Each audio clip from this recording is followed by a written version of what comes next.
The NeuroDADverse Podcast is produced by Squid Shack Studios. Hey, I'm Ben. And I'm Dan. We're both fathers, We're both married. and we're both raising kids with diagnosed neurodiverse conditions. Parenting is tough, and we're not saying it's harder for us, just different. And sometimes that different can be hard to explain. That's why we've created the NeuroDADverse, a weekly show where we share our wins, our challenges, and all the neurosparkly and neurospicy bits in between. Our hope is to create a safe space for parents to share their own highs and lows of neurodiverse parenting. And just to remind you of three things. You're doing great, You are enough. and you're definitely not alone. So welcome to the NeuroDADverse. Hi, welcome into the NeuroDADverse, the podcast for, about, and definitely by parents of neurodivergent children. My name's Ben, and this is Dan with me, and we're going to be talking about all of the challenges and wins of parenting our neurodivergent children this week. Good evening, Dan. How are you? Good evening, Ben. Yes, I'm good, thank you. How are you? Good.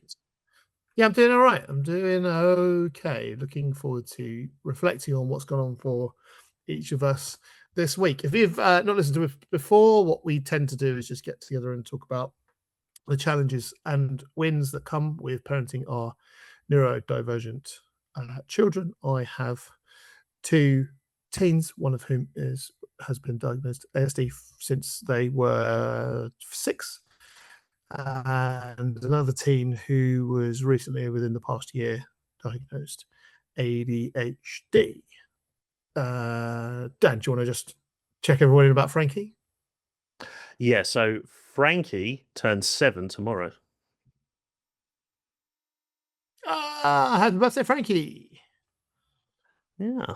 So, yep, Um, crazy. 'Cause where did 7 years go? yeah, I know. Whoosh. Well, I think that, and they are 15 and 14, my two. So, cool. All right. Before we get to wins and challenges, we wanted to try something this week, which is sum up your week in a movie. Because your last 3 words sounded like a movie, right? Yeah, as I was So we sort did. of discussing it with Amy, I was like, what do you think on any words this week? And she said these 3, and I went, that just sounds like a movie title. So I said, Ben, do you want to see if we can make our week sound like film titles? Because obviously we know each other from the world of filmmaking. So I thought it could be a nice touch. Oh, I've massively misunderstood your prompt. Oh, okay. Oh, are you using an I've existing chosen film? I've chosen a movie for which character representation and narrative arc could sum up my week. Oh no, that's also fine. It's also fine. However, that is the reason why I said before record this could take a long time, because I could go into full video essay mode. Right. So no, that's fine. So I don't have 3 words. I just have a movie which I was going to rabbit on about. So let's do both, and we'll see how much of it you cut out in the record. Okay, fine. Go on. I think yours will be shorter. Why don't you do 3 words? Make it sound like a movie. Okay. Also, I like your system point. I like your prompt. I like your prompt much better. 3 words. Your week in 3 words, but make it sound like a movie is much better than my idea, because that is a geeky film studies pod that probably we should start, but it's not this pod. Go ahead. What's your week in 3 words, Dan? So my week in 3 words is The Party Continues. So I've got down here June week 2, The Party Continues. So it sounds like as it is a continuation of last week. June week 1, birthday week. It's genre defying. It could be anything. Nice. Well, I spent far too long considering how I feel and how it could be summed up. And there's a lot of a bit of frustration for me this week, and a lot of acceptance of what this is like to parent. There's a bit of that last week, but I felt a bit down about myself if you listen to last week's pod. So I wanted to try and feel a little bit more hopeful. And so I chose as a movie that is a nice little allegory, perhaps, for how I read the movie, for how I feel about parenting the kids this week, which was The Babadook. Have you seen the horror film The Babadook? I think I have seen it in full. Yes, Okay. Yes, a long time ago. Okay, so have you watched it since Frankie and Diagnosis? No, but I feel So like I'm movie going to hit- have to now. movie hits different for like the kid in it, for example. For me, as a parent watching it, particularly neurodivergent coded, in trouble at school for saying they see things, lashes out, has some crash outs. Anyway, in short, sorry, I told you this would go on, but I'll try not. Basically, by the end of the movie, the mum is able to process her trauma and live and accept something which has been important, which has been manifesting itself as this Babadook. And her and the parent and the child by the end of this have gone through this ordeal, but actually they're closer together and they can accept something which is quite traumatic in their life. And just because some upturned things towards the end of this week, I felt quite hopeful that we might be in that space this week. So that's why I chose the Babadook. Well, if this doesn't elevate us into the Apple Podcasts top 100, I don't know what kind of segment will. So, no, I love that. I love that. There's an interesting aside, actually, that as I understand it, the kid in the Babadook, like their acting and also the character construction often gets quite a lot of criticism for not necessarily being like believable, or this when they're scared, it kind of takes you out of the movie a bit, but it dragged me in, but therefore I noted some of those kind of neurodivergent coded things. So yeah, I don't know. Hit us up if you think either thing. But ultimately I'm feeling quite hopeful. The end of the Babadook is quite hopeful. Nice. I like both of these ways we do it. Yeah, and my mind is now racing with lots of creative offshoots of how does your week feel in a movie 10-minute trailer segments. But maybe we should do the off air so we should do the processing and producing of this pod off air and not on air. So are we even on air? Goodness me. Right. We usually start with talking about our challenges of the week and then end the pod on something a little bit more hopeful and optimistic. So, Dan, why don't you get into what was challenging for you this week? Sleep has been creeping into a couple of weeks now where sleep has been a bit of a challenge, and that is mostly because we are in the middle of birthday month. We've had, I think today was birthdays 8 and 9 of the month, and obviously one of them is Frankie. I think we have 17 birthdays this month. Okay. And when I'm like, just say like they're all family or sort of like considered close friends, it just seems to be the month that all of our friends seem to have been born. Yeah. So I'm not using the term sparingly because some of my friends go, your definition of a friend is to me quite open and loose, but I'm like, they are literally people that we spend quite a lot of time with. So and Frankie's is obviously tomorrow, and that's kind of the first half of June is quite busy with that. So I believe that has had a part to play, but that's not necessarily the full challenge, because as people that have been listening to us over the last year, sleep is usually in cycles for the ICOTs. We have good batches and not so good batches. The main challenge for me, trying to think slightly differently apart from talking about sleep again, is the balancing act that me and Amy have tried to navigate between managing expectations with sensory whelming. And whelming is a word because according to my Google, it's not telling me it's squiggly red lines under there. So yeah, just trying to. Last week I was saying that we'd had a Saturday and a Sunday with back-to-back party days, and that one of them was later in the evening on a Sunday, which is usually our chill out time before school.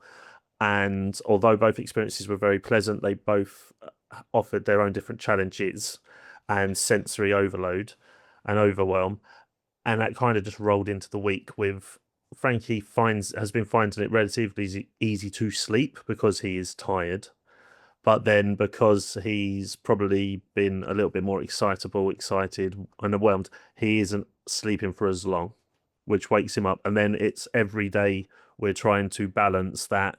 We want you to have good times doing these things and celebrating other people's birthdays and whatever, but without trying to overwhelm you and like impacting the rest of his week. So this weekend we celebrated Frank's birthday, although it's officially tomorrow. We wanted to celebrate it this weekend, And then after having such a good weekend last week, we were like, oh, quite hopeful. I think this is going to work out. I'd see. But by we got top by the middle of the week and the sleep had been non-optimal, to put it frankly, it then starts to cast doubts. And following on from like your challenge last week when you was on holiday a few weeks ago, I was we just going to say, you don't you want sit in that sadness a bit, like, oh, we were looking forward to this. Is it going to go well? Yeah, and you have to allow yourself to be like, or sometimes, well, in our context, it was like we had to can it and change the plan, and you just have to allow yourself to go, and that's disappointing, and that's fine to feel like that, but then get through it. Sorry, I interrupted. So you're not telling me you didn't go and do the plan; you just adapted it. Our weekend went ahead as planned, but yeah, middle of the week we were just like, is this going to go okay? So to fill people in, because obviously I haven't really discussed it, what the plan for Saturday was, we wanted to do a big out because we haven't really been doing lots of outs because Frankie has found them challenging with sensory and trying to be able to communicate with him, but he's really sort of progressed quite well in understanding with the social stories. So we was like, we're going to try and push ahead with it. And the idea was we were going to a localish, not the most local farm, a farm that's quite close by. It's 2 different trains, so a train and a change to another change, and a 5-minute walk to this place. We've been there once when he was about 3. Wasn't sure if he would remember it. And the agreement that we sort of had with people is we're celebrating Frankie's birthday by going to this place at this particular time. If you want to come along and celebrate with us, that's great, but we're not making you follow us or hang around with us. It's kind of, we're all going to go to the same place, and if we only last 10 minutes, you can all have a family day out as long as it meets your needs and whatever else. But hopefully, because it is kind of a circular sort of path that you take, we will just bump into you as and when. And yeah, so we wanted to get there. We were aiming to leave about 9:30. We woke up in the morning after he'd been up since 3 on the Saturday morning. So we're like, oh, this might not go well. And he wasn't upset, but I was just like, he's really tired and we're going to try and do a really big out here. We haven't been on a train with him in a while. Let's see how this goes. I started to tell him social stories on the trampoline because he loves bouncing as soon as 8 o'clock come, because that's kind of the earliest I would like to go bouncing with him because of the noise of the trampoline and obviously respecting our neighbours' right to sleep that we're not getting. We started bouncing. I then stopped and went, Frankie, we're going to go to the farm today. And he looked at me, we did some more bouncing, and I said, when you social storied, what did you have in your hands? So I told him verbally first, then we bounced a bit more, then I went, look. So what I did was I went on Google and I took pictures of the trains, the train provider we have here, the second train, what it looks like. I took a picture of the train station where we were doing the transition, and I took a picture of what I could find online to represent the farm, but it's not like a traditional looking farm. So I showed the skyline. And another particular challenge we did have was the night before, one of the other, because we invited like family and our send friends, like connections and personal friends. One of them said, oh, the trains are disrupted. And we're like, oh, okay. And basically our local train line, which would have meant we get on one train for half an hour, we literally get off, walk 3 meters to join the other train, the connecting train, and it's 5 minutes and we're at the place. All the stations from my particular station through to the station we wanted to go to were shut. So we had to go on a different train from a different station, which was a longer journey on both accounts. But the transition, instead of being on the same platform, just standing and walking straight across to the next one, we had to leave the station and walk down into another station. And I thought that might be a lot. Okay. So we had the slight anxiety of that, and I wanted to show him, I go, actually, this is our plan. And he kind of just looked at me on the trampoline and then was like, okay. And then he just got up and left the trampoline. Then he came inside and I was like, okay. And then he basically got his clothes off the side because we left his clothes on the side because we don't like getting him ready too early because he wants to leave. He basically went, get me dressed, let's go. And I'm like, oh, we're about an hour and a half early now. Big social story win. That's fine. Yeah, so that was really good. And we were then sort of we then had to manage, because I was waiting for a family member to come along with us, and they were going to take us to this new station because it wasn't walkable. So it was just trying to manage his expectations of, well, you wanted to get ready now, but we can't go for another hour or so yet. And it's just walking that, trying to do that walking that tightrope. So yeah, there was a lot of sort of anxieties there and trying to keep him happy. Of course. And it was just kind of like we just spent the whole morning just probably overthinking it in hindsight. But that can be a challenge because you're living it live. It's really hard to try and see, like, what I normally pride myself on is I have that sort of bird's eye view, big picture thinking. I just got really, really sort of anxious around everything. If I was to have the choice and go, this was any other day, I probably wouldn't think it was a good idea, just because lots of things were happening that weren't optimal. But because it was his day, we thought, sod it, we'll do it. So, and you go, it resonates so much with me, because you go into them not assuming things will happen quickly or without resistance, or you build in that half an hour, like you say, where you got to do a when then or come back, and maybe you have to tag out and Amy comes and has a go. But actually, when it works, what that proves is his communication and your communication style is working. But then you have a stress of, oh, I wasn't expecting, like, it's horrible, isn't it? Because you realize you went into it pessimistically. Yes, which isn't my natural position. I try to be optimistic at all times, but I was finding myself more and more like, oh, actually, I'm just getting bad vibes, and that was probably getting the best of me. Yeah, totally. But not particularly challenging at the farm then? No, relatively went off. That might be what we discuss after the break. But yeah, the sort of challenge has just been, like I say, it's basically been me trying to manage my expectation, Amy and us trying to manage our expectations around how we think he may or may not feel, with along with how do we feel about this. But I said to my friends that when we did meet up with people, because we did arrive early, I said basically how I think our life goes when we do try and plan outs, we're either really early or late. We very rarely arrive on the agreed time, because it will be he'll want to get ready and leave much earlier than expected, or he doesn't want to leave at all and we leave late. So I just said to people, like, we were there a good half an hour before anyone else arrived, apart from the family that did go with us. And obviously at that point, I then start to think, well, we got here much earlier now. He might just want to leave before anyone even gets here. And people are planning their day around our day. And I was kind of like, our day's always in pencil. So, like, I did say to some of my friends, that are just friends of mine, like my uni friends who don't have families yet. I'm like, you could come all this way and I'm not even there. Or I'm like, guys, we've had to leave. So it was one of those where I'm just like, we didn't want to do a house party because we thought that would be too much, like having like the amount of people, and now people move around the house a bit easier. So him going upstairs to be chill, or there might be people going upstairs to go to the toilet or to play and whatever else. We thought we'll try the out, and as the week became more pronounced, it just felt more and more like it might not be a good idea. And then I was sitting there thinking, it's just June. He's just born in a really busy month for us. Like the first 2 weeks of June are our busiest of the year, let alone Christmas and New Year is slightly easier, I'd say, than now, because there's a lot more cake, there's a lot more stuff, there's people, but it's just busy. And yes, that was sort of playing on my mind a lot. So not a real sort of tangible physical. Yeah, just get in your head a bit. But yeah, like me last week. Yeah, no, I was just like, I literally, like, this is literally what Ben said last week. I was like, so yeah. Well, I thought I was going to arrive at Pod Record today from my challenge. I did not. Directly from my challenge. I did not, but more about that after the break. We have continued, so it is a returning theme for me, about school attendances and emotional-based school avoidance.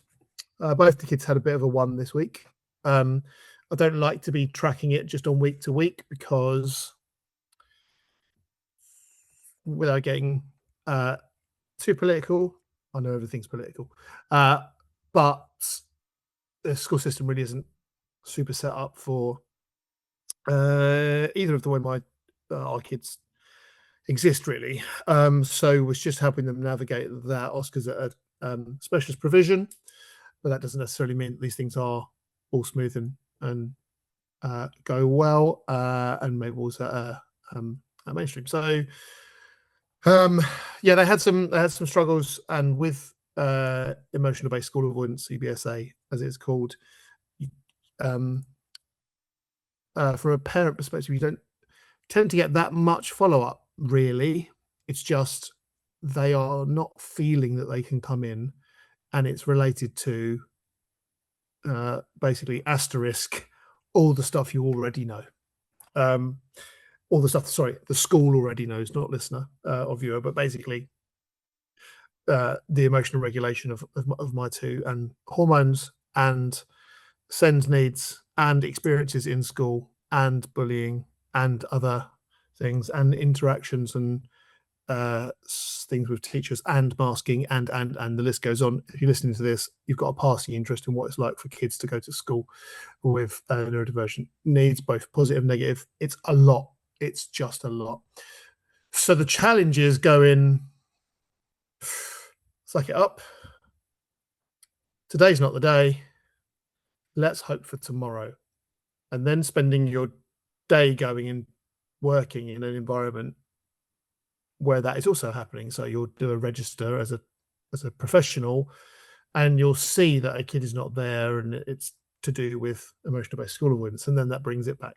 Yeah, it's not like I go off and I don't know, I go fishing for the day and like a fish I mean, I catch loads of fish and I'm out at sea all day, and then I come back and I'm like, unload the fish, right, let's go home. Oh yeah, my kid didn't go to school today.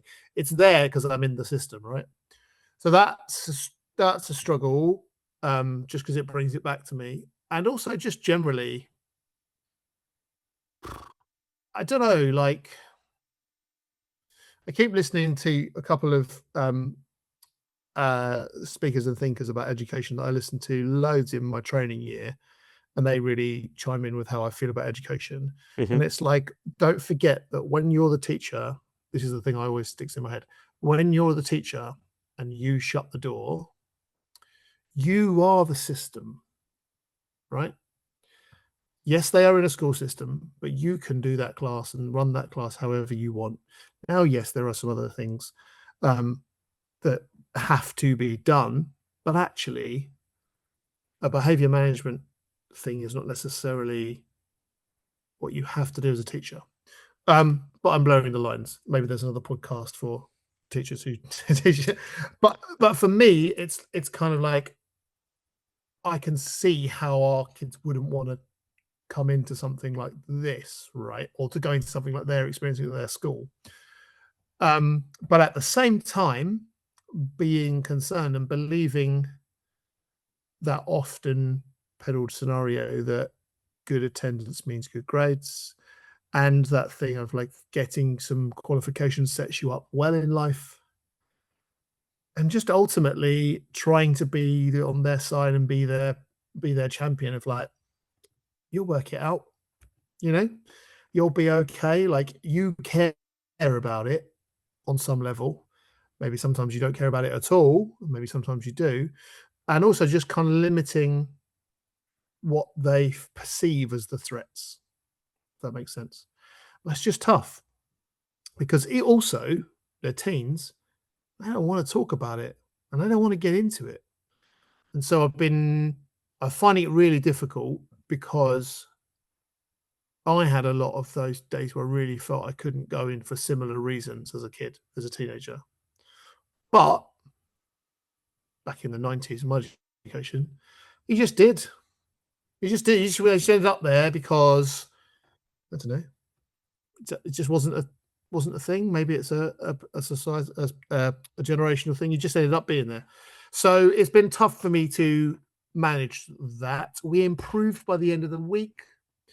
It hasn't sent me into so much of a low mood that I would say it's impinged on me kind of daily basis, a bit like it did last week. So yeah, it's tough. And I just a shout out to any educators who are out there trying to meet the needs of some neurodivergent students.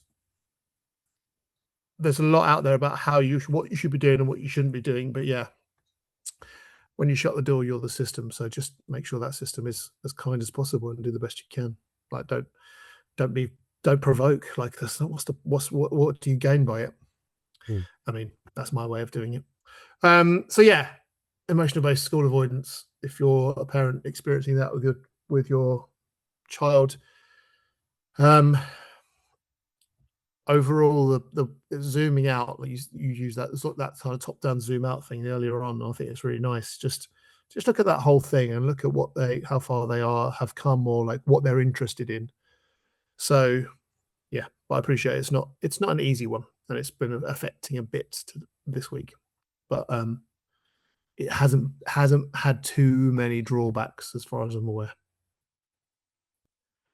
Well, thank you for sharing, mate. And yeah, just to echo, there are some absolutely fantastic people in the education system, and we thank you greatly for being there. So we're going to take a break now, and when we come back, we're going to talk about our wins. Got a question or want to share a story? Drop us a message on Instagram or email us at NeuroDADverse@gmail.com. Look after yourselves. Welcome back into the NeuroDADverse, where we talk about all the things neurosparkly and neurospicy about our children and what it is like to parent them this week. Right, we're at the part of the podcast where we talk about our wins. I told you that I'd arrived at Pod Record today coming from something that I really thought was going to be a challenge. It turns out it made it into the win column, but I'll get to that in a minute because I got some child specific. So something for Oscar and what they've done this week, and something for Mabel. They both start like challenges, but stick with me. So Mabel has been considering for a while, due to her kind of some anxieties and some worries and concerns about her ability, about dropping and not playing for a football team anymore, not playing for school football teams. All right. And that's it's the end of the season. It's kind of come to a close. She doesn't have to make any massive decisions until things come around. So we're just going to do what we're going to do and support her to make a choice that's right for her. But I thought that lack of interest in it, for a variety of reasons, was kind of going to permeate into her lack of enjoyment of football. And with it being a World Cup year, we have for a long time been fans of World Cups and Euros, and not just the England stuff. And she's been a particular interest in the women's game. We will watch lots of games. I think she likes the kind of majesty of it. She wants to know where in the world this is happening. She's like stunned by like certain stadiums and how cool they look, and like, oh my god, look where it is, and look at all of the flags and the banners and just all of the majesty of a international football tournament, which is something that I love as well.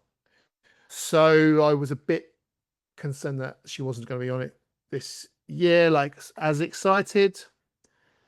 And since it's her last, given her age, her last World Cup as a child, because she'll be over 18 the next time one comes round, which I realised this week, and I was also shocked and taken aback by it, and I still am saying it out loud, but we are where we are, and time will keep ticking. She said, "Oh, we got home. We got home that day, and she says, World Cup, innit?" I said, "Yeah." She said, "Who's the first team?" So I said, "Us, Mexico versus." And she said, "Is it happening in Mexico then?" I was like, "Yeah, Mexico play their home games in Mexico." And she was like, "Are they Azteca?" And I was like, "What? Yeah, of course." She's like, so she said, "Is it on now?" And I was like, "No, it's on in about an hour or so." And she said, "Well, tell me when it's on. Like, I want to be there." So I did. I went then her. I was like, "When I call you next, they will be coming out of the tunnel," and they did. And she kind of like bounded down, sat there. We watched it. We got excited about it. She was, interested and excited, and she was like, in a nice way, like complaining, like why the why the defender went in the wrong direction or why they should have passed it somewhere else. And like in a lovely, lovely, glorious way, it's just into watching football. And so that's something that we will always probably share as a fandom. And what will be, I think, about her playing. I don't think I've seen her play her last game of football, but when that comes next is when it will come next. It's a bit ADHD in it, so and that's not making jokes at that particular condition, but things do kind of come and go, and she needs to have autonomy for her own choices. So that's good. Oscar, again, they had been partly to do with the EBSA and the attendance stuff, not really kind of nailed down their GCSE choices because they're going into GCSE year. And any kind of conversation at home, they were really shutting down. Basically, anything about school was really challenging for them. But we got a phone call on Friday to say they had caught up with Oscar. I said it was the tail end, so they'd come back to school, and that they now will be doing. I mean, they cut the two that we're super, super, super pleased. Does now on their list is that they'll be doing music and art and design. Amazing. And because there's been such an issue for Oscar in some of those classes, social, loads of things, for them to actually kind of agree and want to do those expressive subjects, being that they are such a fantastic expressive person when they feel comfortable and when they feel safe. Big swell in my heart happened on Friday when I got that phone call, because I thought, well, they're going to enjoy those. It doesn't mean they're going to be easy, but they're just going to enjoy the spending 2 years doing those things. And I will be pleased to have some things that I'm interested in to hear about that's happening at school for them. So yeah, lovely. And the thing that I arrived at Pod's Record from was a table dinner for Laura's mum's birthday. So their grandma, we all sat around, we all had food, we all talked about Oscar's GCSE options. Mabel said, "Oh, you'll really enjoy this one because I do that one." So she does art, for example. And then we went round the table and said, we said to Laura's mum, "What is it you'd like to achieve in your next year here on the planet?" And then we went around the table and did that. So good fun. And everyone arrived. They were kind of like regulated. We shared some stuff. We had a cake. They all sang happy birthday. No one really got deregulated. It was hot there as well. Had a nice time. Amazing. A few giggles. What was the food? What did you eat? Just lovely. So we had here comes the Neurodivergence. We roasted some lamb, right? But it's really hot and really summer, and everyone was up for a roast. Well, Laura wasn't particularly. So Laura was like, "Well, I'll get some. I'll make some like tzatziki, and we'll get some like Greek-inspired dips or whatever. I'll roast some Mediterranean vegetables, and that'll be fun." And then Laura panicked and went, "Yeah, but Mum and Mabel will probably want roast potatoes and Yorkshire puddings and gravy." So we had a weird table where everyone had this meal, and then we're like, "Do I make it British or Greek?" Mabel had both, and apparently tzatziki mixed with the gravy that she had is a nice thing. But yeah, it was a bizarre but fun one. So yeah, it's good vibes. That's amazing. What about you, pal? What were your wins of the week? My wins of the week is my weekend again, just like last week, without trying to sound like a broken record, but when you have the wins come in, you celebrate them. So getting to the farm despite all of the sort of negative things that were just popping up, like he's too tired, the weather might be too hot, the disruption to the journey that I had planned in my head is now totally different. There's a lot more obstacles.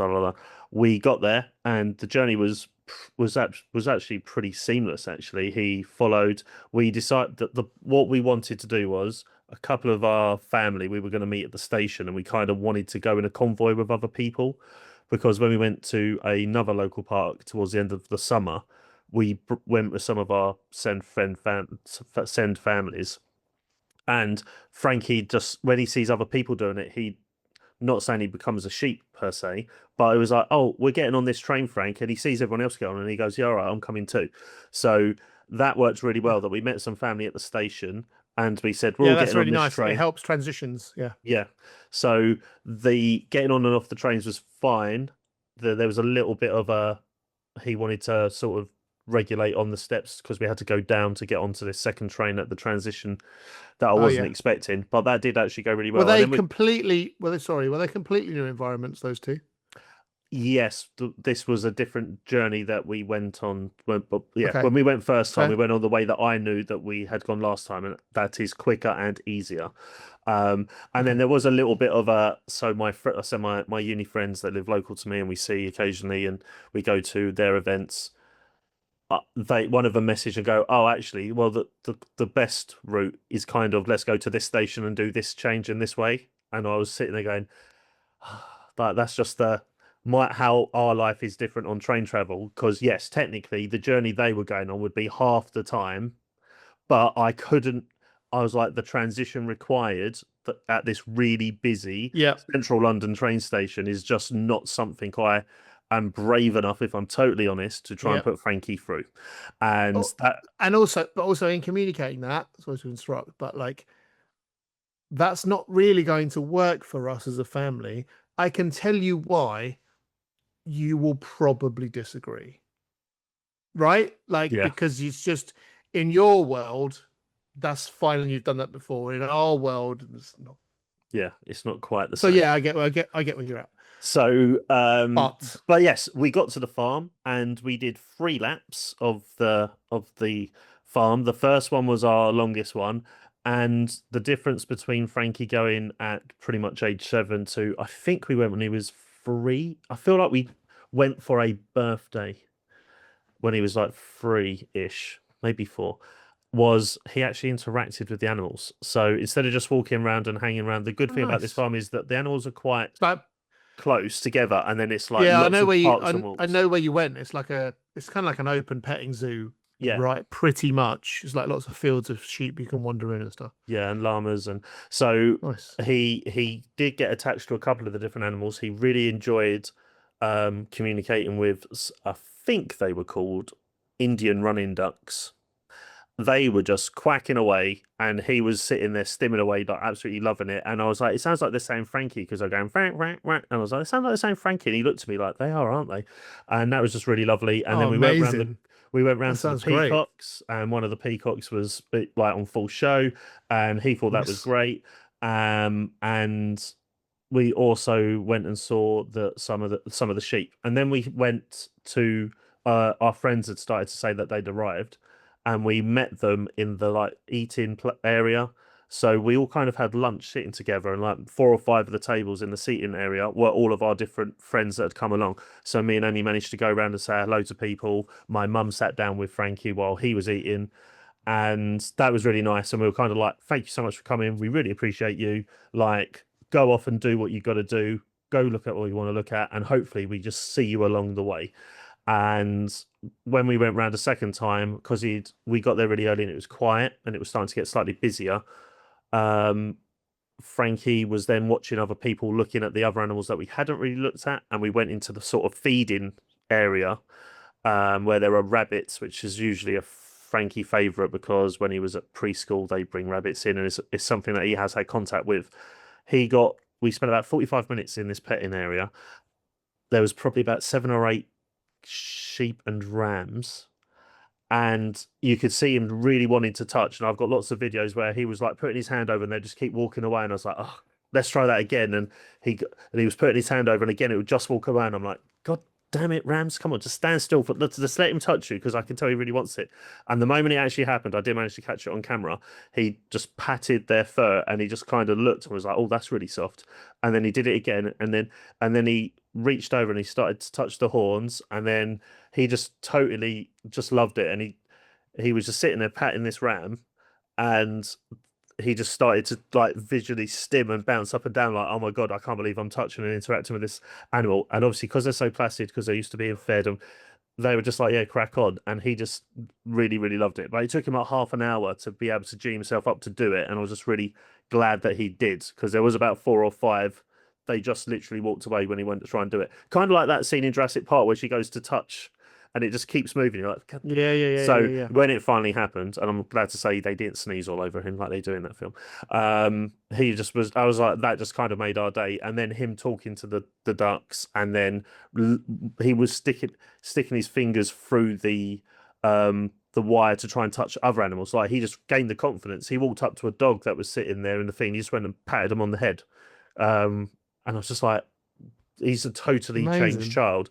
Because he was like in the zone, to the point where I was just joking, like, if an alligator was to be in front of him now, he would just walk up and touch it. Like he'd lost all fear because he'd managed to get through to this ram, managed to help him just get through the fear of touching and interacting with him. Nice. And that was just lovely. And again, like that could be overwhelm him with sensory. It was hot, but not too hot, but it was warm. It was getting busier, but I'm just glad that he really stuck through it. And everyone said it was just really nice to see him have a good time, whilst also them being able to do their other things. And yeah, apart from a slight wobble on the way home at the transition between train 1 and 2, it pretty much went off without a hitch. I'd say it went at like Lovely, a 13 out of 10. I couldn't believe it. And I just felt really weird, like, why was I so anxious about the beginning? But it wasn't like unjustified. But the two things can be true, right? Well. You could be anxious about something and then it goes well. That's like life, right? Yeah, totally. That's what I wish a bit more for my teens. I wish they could be anxious and then go through the thing and work out that it's going to be okay. Like, I'm really anxious about today at school because whatever, you know.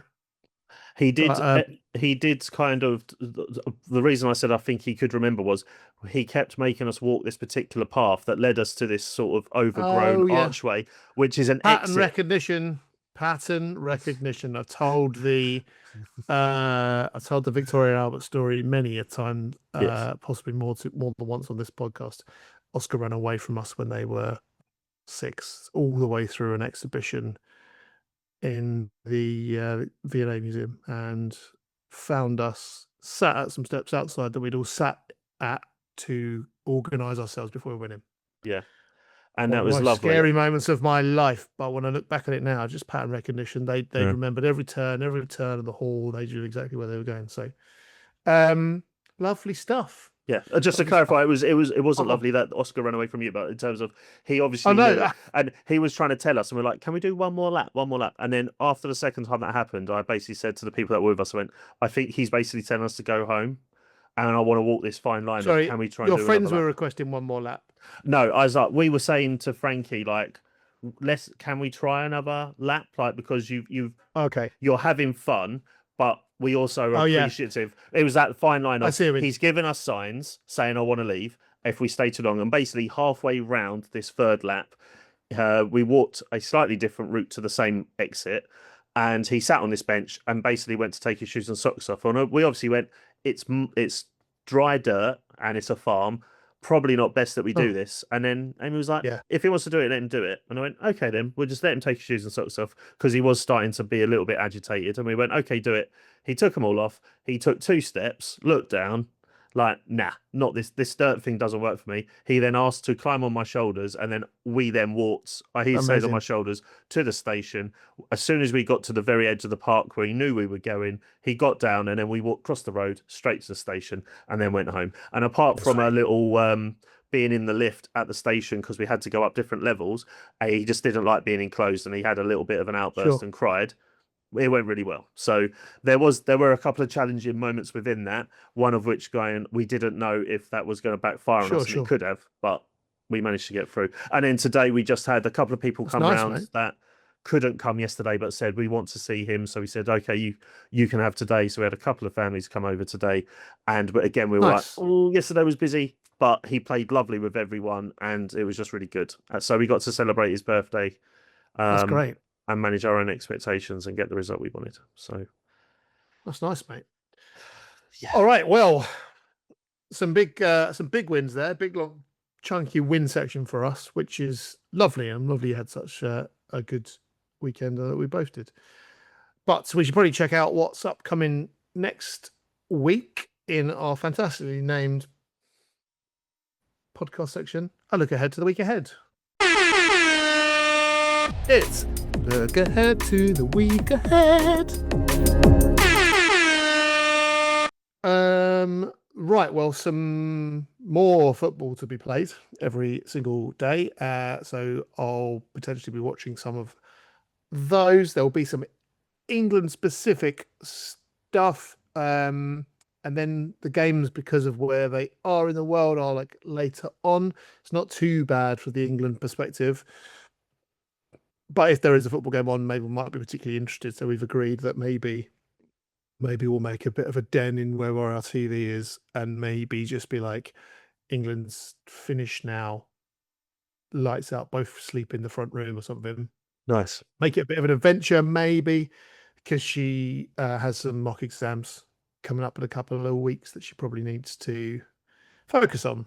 Or no, not focus on.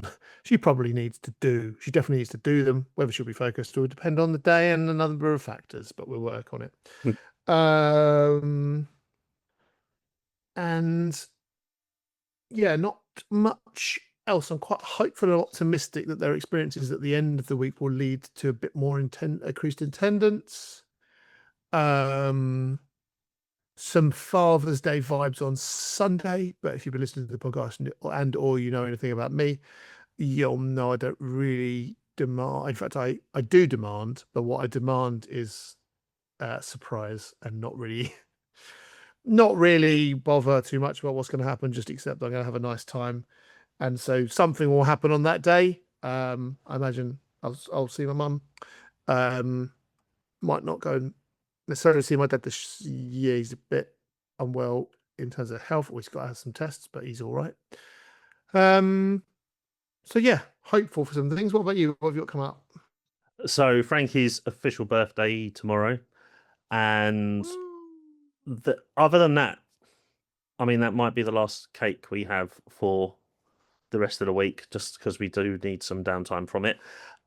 Nothing else really sticking out in the school week. Then at the weekend, we're going to our former neighbours. They're hosting a sort of joint Frank Amy barbecue at the afternoon at their place. Frankie likes to go in there. They've just had their sort of garden done up, like they did some changes in their garden or whatever else. So that would be nice for cool. Frankie to go and explore that. And yeah, then it's Father's Day on Sunday. You just reminded me, which was the date of our very first conversation, as it wasn't a podcast. Then. It was just a conversation. So yeah, that's nice. And sneakily, more info coming up on how we're going to mark a year of releasing weekly pods about our experiences coming up soon. All right, fantastic. Cool. Well, like we always say, this little part of the week usually on our Sunday is a time to just pause and reflect for a little bit of time and talk specifically about our children and what we have felt and experienced this week. And then by chronicling it, it makes us remind us of some things that we wish we would probably have known a little bit earlier in our parenting journeys. And Dan's going to tell you what those three things are. So our founding ethos here is to tell parents of all children, in particular our interest is obviously neurodivergent children, that you are doing great, you are enough, and you're certainly not alone. Please win your week. Yeah, thank you so much for listening. We mega appreciate it. And yeah, tell someone else about it if you think it's interesting. Get in contact and let us know which type of movie game at the start you want us to do. And as always, have good energy. Good energy. That's about it for the NeuroDADverse. We'll be back next week. If you laughed, cried, or nodded in tired agreement, don't forget to follow us and leave a review. It helps more parents find us. Just remember, you're doing great. You are enough, and you are definitely not alone. Got a question or want to share a story? Drop us a message on Instagram or email us at neurodadverse@gmail.com. Look after yourselves.